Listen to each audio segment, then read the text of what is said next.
अस्सलाम वालेकुम वरहमतुल्लाहि वबरकातुहू। अल अजलतु मिनश शैतानी इला फी खम्स अन हातिम अल असम्मा रहमहुल्लाहु अन्नहु क़ाल अल अजलतु जल्दबाजी मिनश शैतानी शैतान जे तरफ़ खां आहे, इल्ला मगर फी खम्सिन मवाज़िन पंज मौक़नि खां सवाइ, फ़ इन्हा त बेशक इहे मौक़ा मिन सुन्नत मां आहिनि रसूलिल्लाही अल्लाह जे रसूल जी सल्लल्लाहु सलामती हुजे अलैहि उन जे मथां हाजी ज़मीर नबी ॾांहुं राजे आहे वसल्लमा और उन रहमत नाज़िल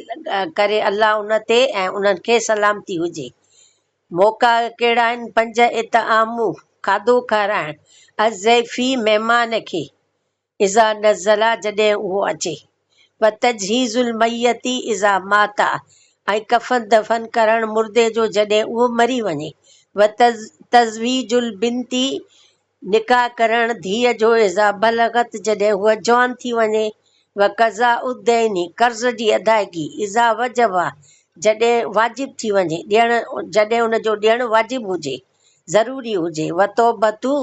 तौबा करण मिनल ज़ंबी गुनाहनि खां इज़ा फ़रता जॾहिं उहो सरज़द थी वञे।